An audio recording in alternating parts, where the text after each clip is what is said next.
ایک بندہ ایسا تھا جو اتنی عبادت کرتا تھا، یعبد ربہ، اپنے رب کی اتنی عبادت کرتا تھا کہ روح الامین اس سے محبت کرنے لگے، حیران ہونے لگے یار اتنی عبادت کرتا ہے، فتعجب جبریل حیران ہو گئے، اتنی عبادت کرتا ہے۔ ایک دن حضرت جبریل کو بڑا پیار آیا، فاستأذن جبریل فی زیارتی، حضرت جبریل رب کی بارگاہ میں کہنے لگے مالک فلاں بندہ جو ہے نا، وہ جو مسجد نور میں بیٹھتا ہے، مثال دے رہا ہوں، بڑی تیری عبادت کرتا ہے، میرا جی چاہتا ہے اس کی زیارت نہ کر کے آؤں، اس کی زیارت نہ کر کے آؤں۔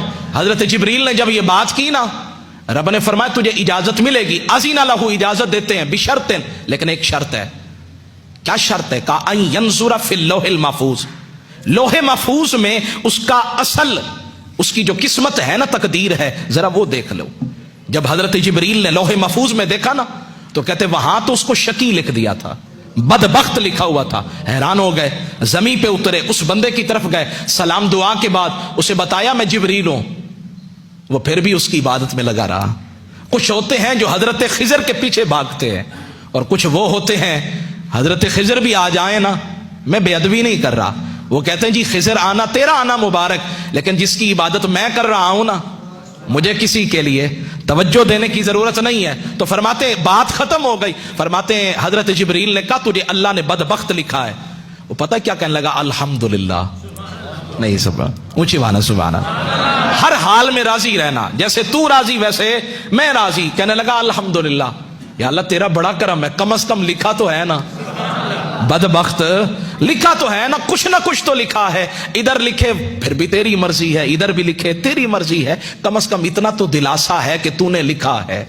حضرت جبریل کہنے لگے شاید کہ فظن جبریل انہ لم یسمع کلامہ، وہ کہنے لگے شاید اس نے میری بات کو سنا نہیں ہے۔ فاعاد علیہ القول، اس حضرت جبریل نے پھر کہا حضرت آپ تو ساری زندگی عبادت کرتے رہے، سجدے کرتے رہے، اور رب کا یہ معاملہ ہے کہ اس نے آپ کو شقی لکھ دیا ہے۔ اس نے پھر کہا الحمدللہ۔ فتعجب جبریل بڑے حیران ہوئے، کہنے لگے یہ کیا معاملہ؟ اس نے کہا لو لم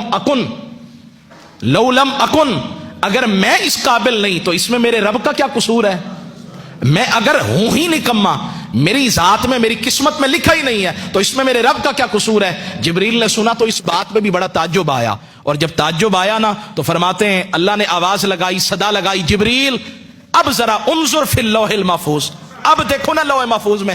اب جو دیکھا، فرمایا وہاں بدبختوں کی لسٹ سے نام نکال کر نا رب نے بخت والوں میں اس کا نام لکھ دیا تھا۔ یا اللہ یہ ماجرا کیا ہے؟